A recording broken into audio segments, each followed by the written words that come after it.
time you walk into the room, got me feeling crazy, shot my heart boom boom. Any other boy would stare, but me I look away, cause you're making me scared. Trying not to breathe, 1, 2, 3.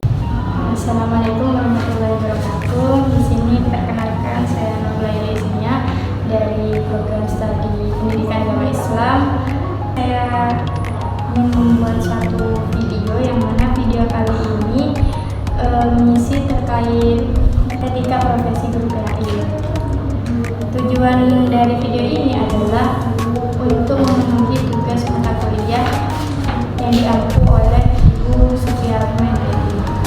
Langsung saja saya persilakan kepada guru PAI, mungkin ada yang mau disampaikan sebelum saya lanjut ke pertanyaan. Ya, terima kasih. Wassalamualaikum warahmatullahi wabarakatuh. Nama saya Afif Amrullah.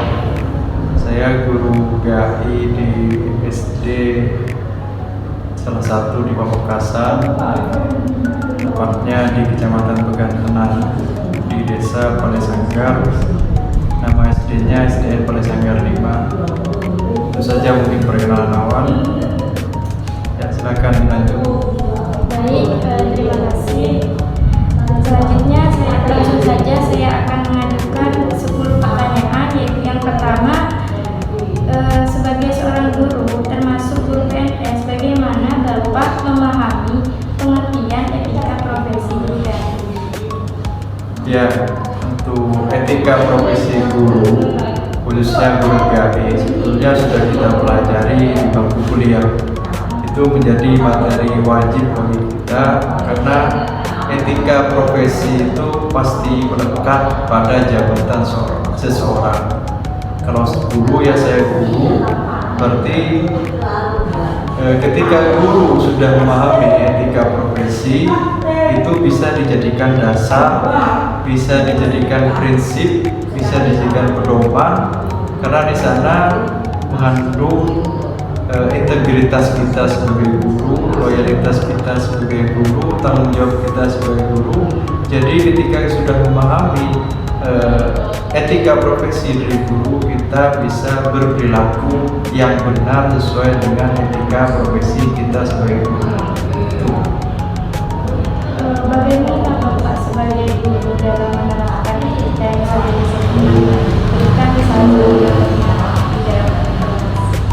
etika profesi guru salah satunya yaitu tentang tanggung jawab atau kejujuran atau objektivitas kita sebagai guru. Kita dalam menilai siswa itu tidak boleh memilih yang dekat dengan kita atau keluarga kita, tidak boleh seperti itu. Sebagai seorang guru kita harus adil dalam menilai siswa-siswi kita. Objektivitas kita di sana harus benar-benar, kredibilitas itu harus diuji benar-benar. Karena kalau kita sudah tidak berlaku adil sebagai guru, maka kepercayaan dari siswa berdampak juga kepada orang tua, masyarakat.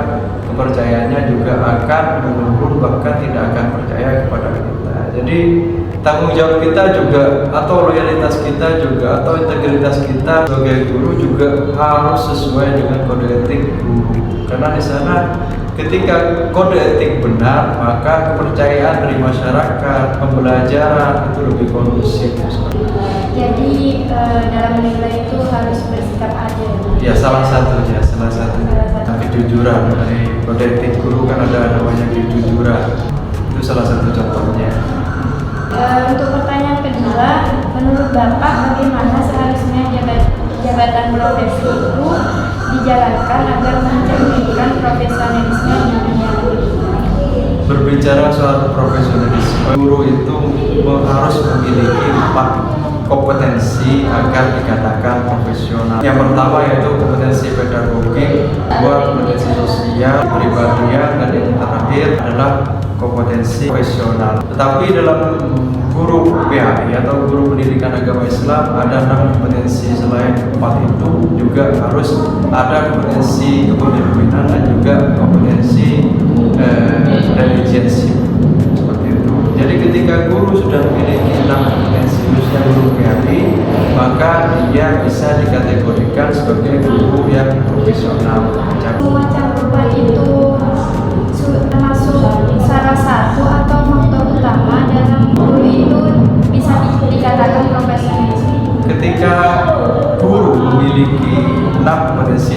baik, semakin banyak kompetensi yang dimiliki atau semakin paham dia akan kompetensi yang dimiliki, berarti dia mendekati guru yang profesional. Jika kita memiliki 3 kompetensi dari 6 kompetensi, berarti guru kurang maksimal. Seperti halnya misalkan kompetensi sosial, bagaimana hubungan kita dengan siswa, bagaimana hubungan kita dengan teman sejawat, itu harus baik, harus benar. Terus kompetensi profesional, bagaimana kita sebagai guru, apakah menguasai materi yang sudah mau diberikan kepada siswa atau tidak. Terus kompetensi pedagogik, bagaimana cara kita mendidik siswa, itu harus dimiliki semua. Seperti leadership, religionsip, itu harus dimiliki agar kita dikategorikan guru yang profesional. Kalau kurang 6 misalkan, hanya memiliki 3, berarti kurang profesional. 6 kompetensi itu harus dimiliki agar mendekati kesempurnaan sebagai guru yang profesional. Bapak di sini termasuk guru PNS. Menurut Bapak aja sih standar kualifikasi yang harus dimiliki oleh guru profesional? Kalau berbicara kualifikasi, yang pertama harus ajaran. Karena mengajar atau sebagai guru kita harus memiliki strata 1, ijazah strata 1 atau D4 harus kita miliki. Kualifikasi harus juga sesuai ketika kita mengajar guru pendidikan agama Islam. Sebagai guru pendidikan agama Islam harus memiliki ijazah S1 pendidikan agama Islam. Begitupun yang lainnya, ketika kita mengajar IPA berarti S1-nya harus IPA. Untuk S2, S3 itu lebih baik. Berarti ketika S1-nya sudah sarjana pendidikan agama Islam, diserahkan ke S2 pendidikan sarjana Islam, magister pendidikan agama Islam, itu berarti lebih baik lagi. Itu perlunya melakukan peningkatan, yaitu begitu. Jadi kualifikasinya harus sesuai, ijazahnya sesuai. Kemudian kita mengajar PAI berarti S1-nya harus pendidikan agama Islam. Itu dikategorikan kualifikasi yang sesuai. Perilaku etis apa yang selalu Bapak jaga dalam menjalankan profesinya sebagai guru? Apalagi Bapak guru identik dengan guru PNS. Yang pertama itu mesti balik lagi pada integritas kita sebagai guru, kejujuran kita sebagai guru, apalagi kita sebagai guru agama, pastinya akan dinilai lebih dan disorot lebih tentang akhlak yang kita lakukan. Kalau berbicara dengan dalam dunia pendidikan, integritas kita sebagai guru berarti harus taat pada aturan. Jam 7 harus ada di sekolah, jam pulangnya harus sesuai juga, kejujuran, objektivitas, loyalitas kita sebagai guru juga harus sesuai. Ketika kita dibutuhkan oleh sekolah, berarti kita harus siap untuk mementingkan sekolah, mementingkan siswa, mementingkan siswi daripada kepentingan pribadi. Jadi yang harus dijaga adalah kode etik dari guru tentang yang tadi, profesional, integritas, tanggung jawab dan lain-lainnya. Saya pernah mendengar dosen yang mengaku mata kuliah etika ini berbicara seperti ini, Pak, bahwa seorang guru itu harus menjaga nama baik, dan ini termasuk kode etik di dalam, nggak cuma di dalam perkuliahan saja atau di dalam suatu institusi atau lembaga, tetapi juga harus menjaga nama baik di rumah, karena guru itu akan dibawa sampai ke rumah. Nah, pertanyaan saya, ketika guru itu berusaha menjadikan dirinya baik, tidak hanya di sekolah tetapi di rumah, tetapi anggapan orang tetap saja buruk, bagaimana guru itu harus bersikap, Pak? Ya, dalam kode etik guru ada namanya juga kerahasiaan. Kerahasiaan mana ketika ada misalkan siswa curhat atau dia mengalami hal-hal yang tidak baik, itu kan harus dijaga kerahasiaannya. Sama dengan misalkan nama baik dari sekolah, nama baik dari kampus, itu harus dijaga dengan baik. Artinya kode etik yang kita lakukan di sekolah itu harus berlanjut di rumah. Ketika di sekolah sudah sesuai dengan kode etik yang dijalankan sebagai guru, maka di rumah pun juga harus sesuai dengan yang kita tekuni di sekolah. Contoh, Kalau misalkan kita tidak bisa menjaga nama baik sekolah, artinya ketika ada hal-hal yang jelek di sekolah kita keluarkan, itu maka akan berpengaruh terhadap kepercayaan dari siswa, kepercayaan dari masyarakat yang akan memasukkan ke lembaga kita. Bagaimana caranya kita agar mencegah atau mengurangi hal-hal yang tidak enak yang sudah menyebar, misalkan ketika kita sudah baik, sudah berperilaku yang baik sesuai dengan kode etik guru, tapi masyarakat tetap berperilaku jelek seperti itu ya. Berarti kita harus menggunakan humas. Humas itu fungsinya adalah panjangan dari sekolah. Kan ada biasanya di struktur sekolah, di struktur organisasi sekolah itu ada namanya humas, hubungan masyarakat. Apa yang kita lakukan yang baik-baik itu harus sampai ke sekolah. Bagaimana caranya masyarakat tahu sekolah kita baik atau tidak kalau tidak ada yang menyampaikan sebagai penyambung lidah kepada masyarakat? Berarti fungsikan humas di sana.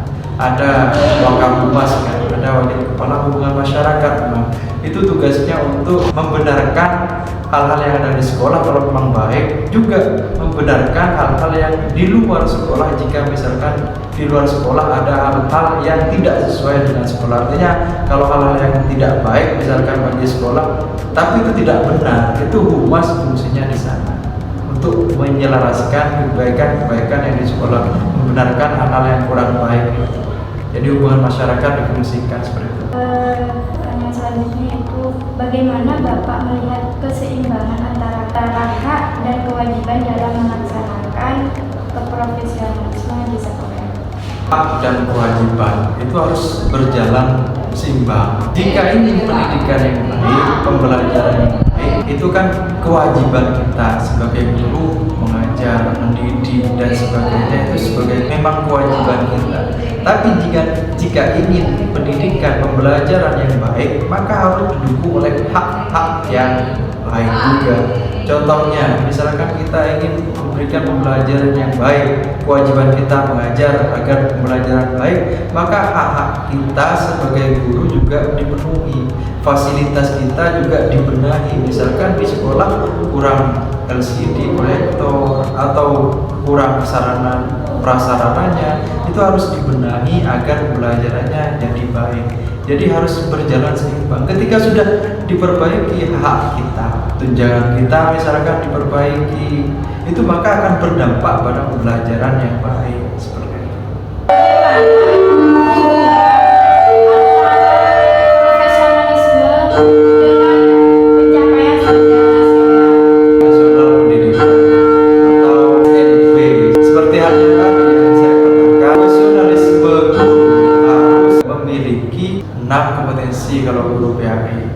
Jika ingin mencapai standar nasional pendidikan yang sesuai, itu kita harus menguasai ke-6-nya. Misalkan dalam kompetensi profesional, mencapai standar nasional pendidikan, kita kan diwajibkan untuk merencanakan pembelajaran, seperti membuat RPP kalau dalam kurikulum 2013 atau membuat modul ajar dalam kurikulum Merdeka. Ketika kita sudah melaksanakan itu, membuat pembelajaran yang baik dengan perencanaan yang baik, kita bisa membuat alurnya agar tujuan dari standar nasional pendidikan itu tercapai. Jadi kita bisa menyiapkan dulu dari perencanaan, membuat modul ajar. Kemudian dari modul ajar kan ada langkah kegiatannya, ada pembelajarannya, ada materinya. Berarti ketika sudah sesuai semua, baru kita bisa mencapai standar nasional pendidikan. Makanya kita perlu menguasai kompetensi profesional. Begitupun kompetensi yang lain. Agar mencapai standar nasional pendidikan, kita harus menjadi guru yang menguasai 6 kompetensi itu. Sebagai guru, bagaimana Bapak bisa memastikan bahwa pendidikan itu berjalan sesuai dengan standar yang ditetapkan? Ketika kita sudah mulai melakukan perencanaan pembelajaran, melakukan pelaksanaan, bagaimana kita tahu kalau itu sudah sesuai dengan standar nasional pendidikan? Maka diadakan evaluasi. Evaluasi itu berfungsi untuk apakah anak-anak itu sudah mencapai sesuai dengan tujuan pembelajaran yang kita lakukan yang nantinya akan berdampak pada standar nasional pendidikan. Berarti kita sebagai guru setelah melakukan perencanaan, pelaksanaan, juga melakukan evaluasi sejauh mana standar nasional pendidikan yang sudah dicapai oleh anak didik kita. Kan pastinya Bapak ini sering berinteraksi dengan peserta didik. Bagaimana cara Bapak ciptakan iklim yang baik, yang kondusif, efektif di kelas? Secara Bapak sebagai guru yang sering berinteraksi dengan peserta didik. Semuanya akan kembali kepada kode etik kita sebagai guru. Bagaimana kita berinteraksi, profesionalisme kita sebagai guru, yang salah satunya adalah kompetensi sosial. Berarti kita bagaimana cara berkomunikasi dengan siswa. Itu kan juga salah satu dari faktor profesionalisme kita sebagai guru. Bagaimana cara menciptakan? Ya kita harus sesuai dengan kode etik kita sebagai guru. Contoh yang sudah saya berikan tadi, ketika kita di dalam kelas, kita harus berkomunikasi yang baik. Ketika komunikasi yang baik, kita akan menciptakan iklim belajar yang baik. Misalkan dibuatlah peraturan-peraturan di kelas, seperti ini yang boleh, seperti ini yang tidak boleh. Jadi itu akan menumbuhkan hal-hal yang baik juga nantinya. Kemudian jika kita ingin membangun iklim yang baik di kelas, mulai dari integritas kita harus juga berkomitmen dalam melakukan apa yang sudah kita sepakati. Yang kedua, tentang kejujuran dalam menilai siswa juga kita harus sesuai. Kalau siswa yang memang benar-benar kita kasih nilai yang tinggi. Kalau siswa yang kurang pintar, ya kita harus lebih rendah. Tidak boleh kita terbalik, yang pintar jadi rendah nilainya atau sebaliknya. Itu akan membuat iklim belajar yang rusak, karena siswa akan malas untuk belajar karena dinilai siswa sudah tidak percaya kepada guru tersebut, atau siswa menilai guru datangnya misalkan telat, atau guru misalkan ketika jam pelajaran sering hilang. Itu kan juga bagian dari kode etik, integritas kita, loyalitas kita sebagai guru. Makanya harus sesuai dulu kode etik kita, harus dipedomani dengan benar, baru iklim belajar akan mengikuti kita sebagai contoh, sebagai gugu, digugu dan ditiru. Jadi harus sesuai dengan kemampuan peserta didik itu ya Pak, harus bersikap adil gitu, memberikan nilai. Selanjutnya yaitu pendekatan atau model pengembangan profesi guru seperti apa yang paling efektif menurut Bapak agar terus meningkatkan kualitas guru, khususnya guru PNS? Kita sebagai guru agar terus meningkat itu banyak caranya. Yang pertama, ketika kita sudah sarjana, kita harus bisa punya semangat untuk melanjutkan ke magister atau ke doktor. Itu akan meningkatkan profesionalisme kita sebagai guru. Kedua, ketika kita sebagai guru, kita harus sering-sering mengikuti webinar, workshop, atau peningkatan yang lain. Seperti kegiatan SD misalkan, itu kan ada KKG, kegiatan kelompok kerja guru. Kalau saya KKG PAI, itu harus sering aktif mengikuti kegiatan-kegiatan seperti itu agar sebagai guru juga lebih meningkat dari segi kompetensinya. Jika boleh tahu nih Pak, salah satu kegiatan apa yang Bapak sering ikuti agar Bapak tuh dapat dikatakan sebagai guru yang profesionalis?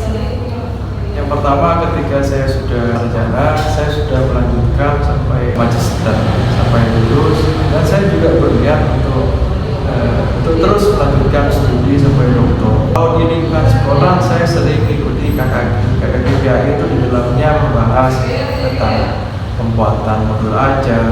Kalau sekarang tentang pembahasan tentang bagaimana sih kurikulum merdeka itu, terus membuat modul ajar yang baik seperti apa, cara menganalisis nilai itu seperti apa. Berarti kegiatan yang sering saya lakukan itu di KKG untuk meningkatkan kemampuan saya, kompetensi saya, khususnya di bidang guru. Setelah Bapak mengikuti KKG tersebut, dampaknya kepada peserta didik itu salah satunya seperti apa Pak? Di KKG itu juga membahas tentang ada sesi pertanyaan, misalkan salah satunya itu ketika kita mempunyai masalah, oh saya mempunyai siswa satunya seperti ini, satunya seperti ini. Satunya cepat tanggap ketika kita menyajikan audio visual, artinya siswa satu cepat tanggap atau cepat mengerti ketika pelajaran itu ada gambar, ada audionya, itu cepat. Ada satunya yang harus praktik saja baru cepat tanggap. Ada satunya yang hanya audio saja atau artinya penceramah saja itu sudah mengerti.